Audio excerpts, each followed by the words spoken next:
kulankan degdega ay isugu yimaadeen gudiyada joogtada ee baarlamaanka Jamhuuriyadda Federaalka Soomaaliya oo ay qayb ka ahaayeen xubno ka tirsan baarlamaanka Jamhuuriyadda Federaalka Soomaaliya ayaa waxay ka arrinsanayeen mooshinka laga keenay gudoomiyaha baarlamaanka Jamhuuriyadda Federaalka Soomaaliya Professor Maxamed Sheekh Cismaan Jawaari hanaankii loo soo maray gudoomiyaasha gudiyada joogtada ee baarlamaanka Jamhuuriyadda Federaalka Soomaaliya ayaa dhankooda madasha waxa ay ku soo bandhigeen hanaankii loo horkeenay gudiyada joogtada mooshinkii ka dhanka ahaa gudoomiyaha baarlamaanka Jamhuuriyadda Federaalka Soomaaliya marka waxaanu ka codsanay anagoo gudiga joogtada ah in gudoonku dib isugu noqdo codadka gaar iyagu ay u soo tiriyaan xafiiskoodana la galaan waa naga aqbaleen 2 saacadood baanu siinay 2 saacadood xafiiskooda ku maqnaayeen waa kala qada tagnay markaanu qadadii ka soo noqonay iyagoo hawshoodii dhameystay bay halkan noogu yimaadeen warbixin bay siiyeen warbixinta waxay noogu cadeeyeen in moshinku tiradii looga baahnaa uu gaari waayay kadib markii tiradii 107 ahayd laga jaray 16 xildhibaan oo iyagu form ka noqosho saxeexay ka hor inta aan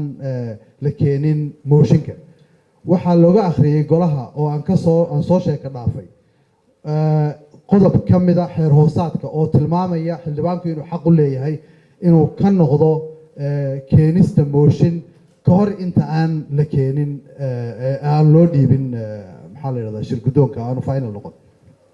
marka saddexda gudoomiyaha iyo ku-xigeenkiisa koowaad iyo ka labaad markay halkan noogu yimaadeen waxay heshiis ku ahaayeen in mooshinkaasi uu jabay magacayda waa xildhibaan maxamuud cabdiraxmaan beene waxaan ahay gudoomiyaha guddiga ganacsiga dhaqaalaha iyo warshadaha maadaama 92 xildhibaan laga rabay waxay saddexda gudoomiye inoo sheegeen in mooshinkii sidaas ku burburay amaba sidaas shuruudii loogu tiragalay oo ku gaari waayay iyo bahda saxaafadda assalaamu calaykum waraxmatullaahi wabarakaatu ana horta halkan waxaan ka cadeynayaa intii ilaahay ugu og yahay inaan sheegayo waxaan ahay guddiga arrimaha dibadda gudoomiye ku-xigeenkooda anigana joogay maalinka marka sidii hadda labadii gudoomiye iga horeeyay ay sheegeen intay idin sheegeen waa intii ilaahay nagu ogaa oo aan u jeednay wixii la sheegay waxaan uga noqonayaa su'aal aniga aan su'aalay gudoomiye ku-xigeenka koobaad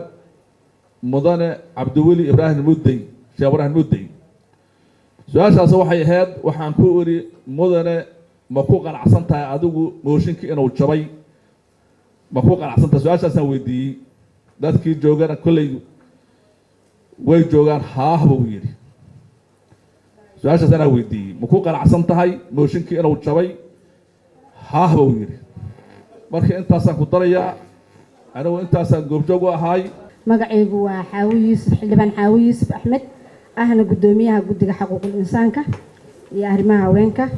xaqiiqdii waxay noola soo noqdeen iyagoo isku faraxsan oo isla jira oo maaragtay wax soo meel soo wada dhigay soona cadeeyay in muxuu mooshinkaas ay keeneen 107 xubnood 16 ay dib uga laabteen cali cusmaan xisi waxaan ku magac dheerahay cali jawhar waxaan ahay gudoomiyaha guddiga adeega bulshada baarlamaanka Soomaaliya markaan ibaanina waxaa noo sheegay mooshin inuu jiro xalay habeenimo saqdi dhaxan la keenay saddexda gudoomiye baa meesha fadhiyay marka waxaan ka doodnay mooshinkaas sidii aan u xalin lahayn sidii aan baarlamaanka u horgeeni lahayn sidii aan u fiirin lahayn oo ajendaha ugu soo dari lahayn maadaama aan nahay guddiga joogtada tiradii loogu talagalay mooshinka in lagu geeyo ma dhanno saddexdoodu way dhaheen gudoomiye mudday wuu yidhi saasuu yidhi labada gudoomiye kalena mahad iyo jawaarina saasay dhaheen mar hadday sidaa dhaheen annaguna guddiga joogtada dee waan ku raacnay meeshii baan ku faataxaysanay waana lagu kala tegey qofka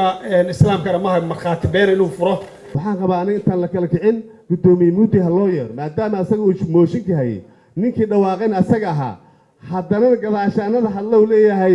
mooshinkii waa sharci aniga mooye nin kalena kama hadli karo uu yidhi in ay la weydiiyo asaga laftigiisa awooddaas balaaran cidda siisay oo keligiis uu wax ku maamulay in la weydiiyo tan labaad shalay markuu inta ku hadlayay intaan qofood 25 ilaa 26 qofood oo xildhibaano ah oo muslimiin ah oo Soomaali ah ayaa fadhisay ma intaasaa been ka sheegayso maxaa shalayna saas uga hadlay muxuuna maantana saan uga hadlay 14 bisha Maaris 2018 maalinta Arbacada ahayd waa fadhiyay hadalkii wax badan ku noqon maayo laakiin Ilaahay hortiis barqaati waxaan ka ahay saddexda gudoomiye markay soo noqdeen oo shirkoodii soo dhameysteen ayaga oo raalli ah oo isku raacsan oo marka ugu horeysa uu gudoomiyuhu hadalka bilaabay gudoomiye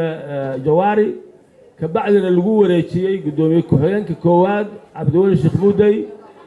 in ay ku heshiiyeen heshiisiyaha ku yimaadeen inaan kooramkii loogu talagalay mooshinka dhammaystirayn intaasi kadib ayaa kulanka gudoonka gudiyada joogtada ee baarlamaanka Jamhuuriyadda Federaalka Soomaaliya waxay soo saareen qodobo dhowr ah oo la xiriiray kulankii maanta ay ku yeesheen gudiyada joogtada ee baarlamaanka Jamhuuriyadda Federaalka Soomaaliya xarunta Villa Hargeysa ee magaalada Muqdisho waxaana warbaahinta u aqriyay waxyaabihii ka soo baxay kulankooda xildhibaan Maxamed Cumar Carte Qaalib marka maxaa soo baxay waxa soo baxay in ayagoo gudoonkoos wada dhan oo jooga inay ku dhawaaqeen oo yiraahdeen mooshinkaas uu jaban yahay saasaa nooga soo baxday warbixintii maanta oo ahaa qodobka ugu horeeyay qodobka labaad waxa weeyaan in la doortay guddi 25 oo iyaguna markaa iyo guddi ananuhu ku jiro markaa ay noqonayso in laga howlgalo sidii loola kulmi lahaa hadday tahay gudoonka hadday tahay madaxweynaha hadday tahay maxaa la yiraahdaa ra'iisul wasaaraha haddii ay tahay xubnihii kale ee mooshinka waday iyaga laftooda hadday tahay intaba in lala kulmo la isku dayo in markaa la ilaaliyo haykalka iyo sharafta golaha shacabka in la ilaaliyo Xasan Kahya, Som News TV, Muqdisho.